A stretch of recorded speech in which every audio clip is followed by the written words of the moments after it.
remember the locked door you built. You moved around it every day, cooking, sleeping, sitting on that same couch. It was denial, a quiet room you kept hidden. But now you stand before it, with adrenaline crackling in your veins. There is a storm inside you. It's powerful and it's roaring. Fists clenched so tight you feel your knuckles strain.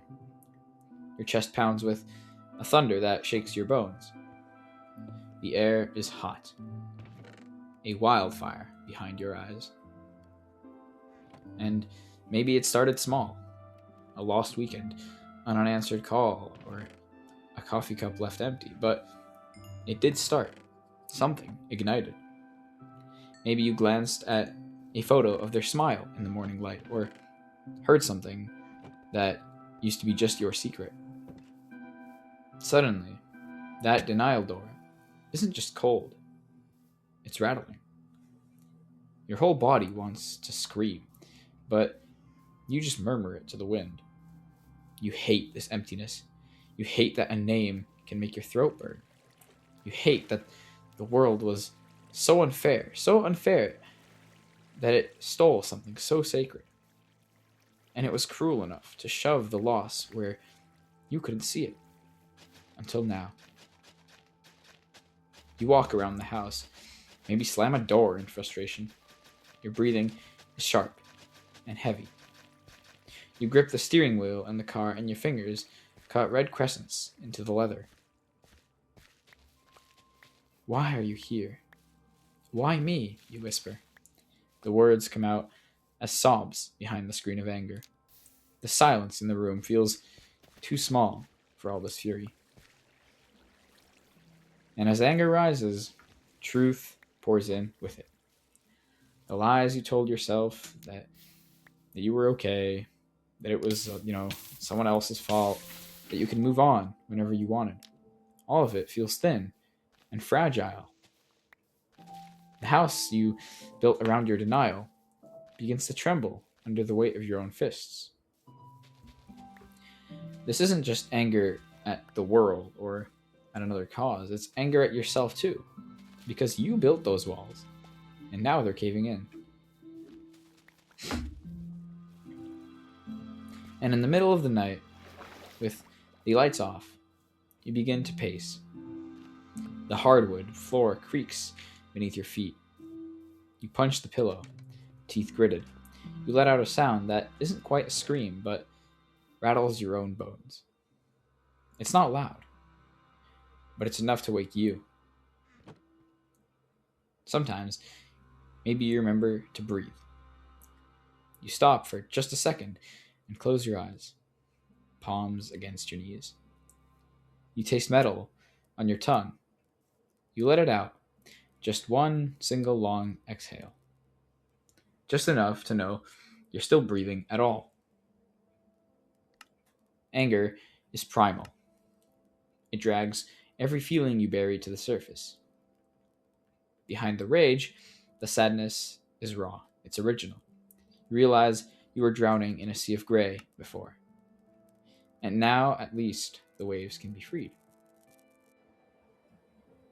You remember that, in denial, you pretended to be okay. Now, there are no pretenses. You have nothing to protect. The world has seemingly turned almost electric around you, because every laugh from before felt like a lie.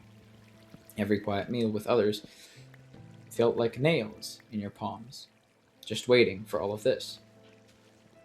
There will be people who tell you to calm down, that you'll lose them with all this yelling. They say, be positive. To hell with them. Because right now, you need to feel the anger. You need to feel every hot gust, even if it singes your fingers. You'll fire off a text message you never meant to send, and then delete it. You dial their number, only to hang up. Your phone's call log will be full of missed connections and unanswered questions. In your anger, you even find laughter. Dark, bitter laughter as you think how absurd this all is. The way your room is now so messy. Clothes on the floor, books askew, mugs with long cold rainwater in them. You left crumbs on the table, a half-eaten sandwich on the counter. It's a mess, and it's all yours, because nothing is normal now. Nothing is fine. And when the first light peeks in through the blinds, you stare at the ceiling. And yeah, you could cry, but instead, you feel the heat on your skin. Mornings don't soothe the storm yet. It's just cold light revealing more new shadows. Your palms are red and raw, but you let them rest. This is not the end. It's not peace, and it's not healing just yet either. It's fire, and even fire dies down with time. For now, let it burn. Let it carve out the knot in your chest. Let it shatter that final board on the door.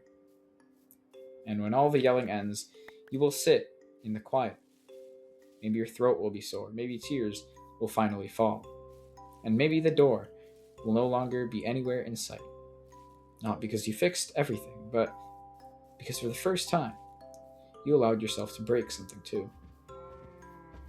There will come a day when the fury calms, like rain after a summer storm. But for tonight, you remain here, wide awake. Your voice rasps as you whisper their name into nothingness. It might feel like falling apart, but in the ruins, you'll see something new rise. The first sparks of yourself returning, even if they burn a little while.